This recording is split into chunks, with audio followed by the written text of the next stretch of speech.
नमस्कार दोस्तों, आप सभी का स्वागत है हमारे इस चैनल में। आज की कहानी का शीर्षक है चार आने का हिसाब। बहुत समय पहले की बात है। चंदनपुर का राजा बड़ा प्रतापी था। दूर दूर तक उसकी समृद्धि की चर्चाएं होती थी। उसके महल में हर एक सुख सुविधा की वस्तु उपलब्ध थी, पर फिर भी अंदर से उसका मन अशांत रहता था। उसने कई ज्योतिषियों और पंडितों से उसका कारण जानना चाहा। बहुत से विद्वानों से मिला। किसी ने कोई अंगूठी पहनाई तो किसी ने यज्ञ कराए, पर फिर भी राजा का दुख दूर नहीं हुआ। उसे शांति नहीं मिली। एक दिन भेष बदलकर राजा अपने राज्य की सैर पर निकला। घूमते घूमते वह एक खेत के निकट से गुजरा। तभी उसकी नज़र एक किसान पर पड़ी। किसान ने फटे पुराने वस्त्र धारण कर रखे थे और वह पेड़ की छांव में बैठकर भोजन कर रहा था। किसान के वस्त्र देख राजा के मन में आया कि वह किसान को कुछ स्वर्ण मुद्राएं दे दे, ताकि उसके जीवन में कुछ खुशियां आ पाए। राजा किसान के सम्मुख जाकर बोला, मैं एक राहगीर हूँ। मुझे तुम्हारे खेत पर ये 4 स्वर्ण मुद्राएं गिरी मिली। चूँकि ये खेत तुम्हारा है, इसीलिए ये मुद्राएं तुम ही रख लो। तो किसान बोला, नाना सेठ जी, ये मुद्राएं मेरी नहीं है, इसे आप ही रखें या किसी और को दान कर दें। मुझे इनकी कोई आवश्यकता नहीं। किसान की यह प्रतिक्रिया राजा को बड़ी अजीब लगी। वह बोला, धन की आवश्यकता किसे नहीं होती, भला आप लक्ष्मी को ना कैसे कर सकते हैं? सेठ जी, मैं रोज 4 आने कमा लेता हूँ और उतने में ही प्रसन्न रहता हूँ। किसान बोला, क्या आप सिर्फ 4 आने की कमाई करते हैं और उतने में ही प्रसन्न रहते हैं? ये कैसे संभव है? राजा ने अचरज से पूछा। सेठ जी, किसान बोला, प्रसन्नता इस बात पर निर्भर नहीं करती कि आप कितना कमाते हैं या आपके पास कितना धन है। प्रसन्नता उस धन के प्रयोग पर निर्भर करती है। तो तुम इन 4 आनों का क्या क्या कर लेते हो? राजा ने उपहास के लहजे में प्रश्न किया। किसान भी बेकार की बहस में नहीं पड़ना चाहता था।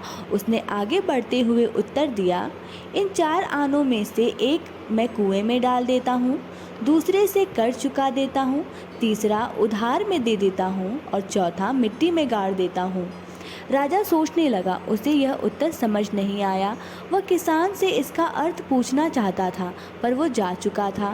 राजा ने अगले दिन ही सभा बुलाई और पूरे दरबार में कल की घटना कह सुनाई और सबसे किसान के उस कथन का अर्थ पूछने लगा। दरबारियों ने अपने अपने तर्क पेश किए, पर कोई भी राजा को संतुष्ट नहीं कर पाया। अंत में किसान को ही दरबार में बुलाने का निर्णय लिया गया। बहुत खोजबीन के बाद किसान मिला और उसे कल की सभा में प्रस्तुत होने का निर्देश दिया गया। राजा ने किसान को उस दिन की अपने भेष बदलकर भ्रमण करने के बारे में बताया और सम्मानपूर्वक दरबार में बिठाया। मैं तुम्हारे उत्तर से प्रभावित हूँ और तुम्हारे 4 आने का हिसाब जानना चाहता हूँ। बताओ, तुम अपने कमाए 4 आने किस तरह खर्च करते हो जो तुम इतना प्रसन्न और संतुष्ट रह पाते हो? राजा ने प्रश्न किया। किसान बोला, हुजूर, जैसा कि मैंने बताया था, मैं एक आना कुएं में डाल देता हूँ, यानी अपने परिवार के भरण पोषण में लगा देता हूँ।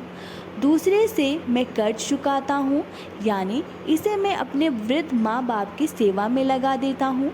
तीसरा, मैं उधार दे देता हूँ, यानी अपने बच्चों की शिक्षा दीक्षा में लगा देता हूँ। और चौथा, मैं मिट्टी में गाड़ देता हूँ, यानी मैं 1 पैसे की बचत कर लेता हूँ, ताकि समय आने पर मुझे किसी से मांगना ना पड़े और मैं इसे धार्मिक, सामाजिक या अन्य आवश्यक कार्यों में लगा सकूं। राजा को अब किसान की बात समझ आ चुकी थी। राजा की समस्या का समाधान हो चुका था। वह जान चुका था कि यदि उसे प्रसन्न एवं संतुष्ट रहना है तो उसे भी अपने अर्जित किए धन का सही सही उपयोग होगा। मित्रों, देखा जाए तो पहले की अपेक्षा लोगों की आमदनी बढ़ी है, पर क्या उसी अनुपात में हमारी प्रसन्नता भी बढ़ी है? पैसे के मामले में हम कहीं ना कहीं गलती कर रहे हैं। लाइफ को बैलेंस्ड बनाना ज़रूरी है और उसके लिए हमें अपनी आमदनी और उसके इस्तेमाल पर ज़रूर गौर करना चाहिए। नहीं तो भले हम लाखों रुपया लें, पर फिर भी प्रसन्न एवं संतुष्ट नहीं रह पाएंगे। तो दोस्तों, ये थी आज की कहानी। अगर आपको आज की कहानी अच्छी लगी हो तो प्लीज़ हमारे चैनल को लाइक, शेयर, सब्सक्राइब ज़रूर करें। फिर से हाजिर होंगे एक अनमोल प्रेरक कहानी के साथ। अपना कीमती समय देने के लिए बहुत बहुत धन्यवाद।